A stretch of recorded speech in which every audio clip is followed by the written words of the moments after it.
एक गांव में पंडित रामलाल नाम के एक आलिम रहते थे। वो बहुत इल्म वाले थे, मगर थोड़े मगरूर और खाने के शौकीन भी थे। रोज गांव वालों से कुछ ना कुछ लेकर खाते, कभी दूध, कभी पूरी सब्जी, कभी हलवा। एक दिन पंडित जी जंगल में ध्यान करने चले गए, लेकिन ध्यान क्या करते, पेट में चूहे दौड़ रहे थे। इतने में इन्हें एक चमचमाता हुआ खूबसूरत हिरन नजर आया। पंडित जी ने सोचा, अगर मैं इस हिरन को पकड़कर राजा को दे दूं तो मुझे खूब इनाम मिलेगा। वो दबे कदमों हिरण के पीछे चलने लगे।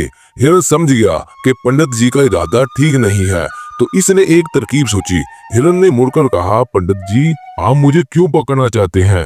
पंडित जी हैरान हुए, अरे तुम बोलते हो? हिरण ने मुस्कुरा कर कहा, जी हाँ, मैं एक जादुई हिरण हूँ। अगर आप मेरी 3 पहेलियों का सही जवाब दें तो मैं आपके लिए हाजिर हो जाऊंगा। अगर ना दे सके तो आपको खाली हाथ वापस जाना होगा। पंडित जी ने फखर से कहा, पूछो पहेली, मैं तो बहुत बड़ा आलिम हूँ, सब जानता हूँ। हिरन ने पहली पहेली पूछी, ऐसी कौन सी चीज है जो जितनी निकलती है इतनी ही बड़ी होती है? पंडित जी ने सोचकर कहा, अकल। हिरन हंसा, नहीं पंडित जी, सही जवाब है बात। बात जितनी फैलती है इतनी ही बड़ी हो जाती है। पंडित जी थोड़ा शर्मिंदा हुए, लेकिन बोले, चलो अगली पूछो। दूसरी पहेली, ऐसी कौन सी चीज है जो सबको देखती है मगर खुद को नहीं देख सकती? पंडित जी बोले, आईना। हिरन ने फिर हंसते हुए कहा, गलत, सही जवाब है आंख। आंख सब कुछ देख सकती है लेकिन खुद को नहीं देख सकती।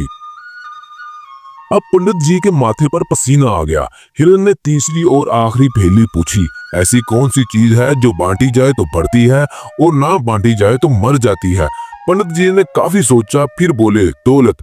हिरन ने हंसते हुए कहा, नहीं पंडित जी, सही जवाब है मोहब्बत या दोस्ती। इसे जितना बांटो इतनी ही बढ़ती है, लेकिन अगर रोक लो तो खत्म हो जाती है। पंडित जी शर्मिंदा होकर बोले, हिरन भाई, तुम तो मुझसे ज्यादा अक्लमंद निकले। मैं वादा करता हूँ कि अब किसी को लालच में आकर नुकसान नहीं पहुंचाऊंगा। हिरन ने मुस्कुरा कर कहा, चलो पंडित जी, मैं आपके लिए कुछ फल लाता हूँ ताकि आपकी भूख भी मिट जाए। पंडित जी खुशी खुशी गांव वापस लौट आए और बच्चों को ये कहानी सुनाई। इस कहानी से हमें सबक मिलता है कि लालच बुरी बला है और किसी को कमजोर समझकर इसका फायदा ना उठाओ। असल अकल आजिज़ी और मोहब्बत में है।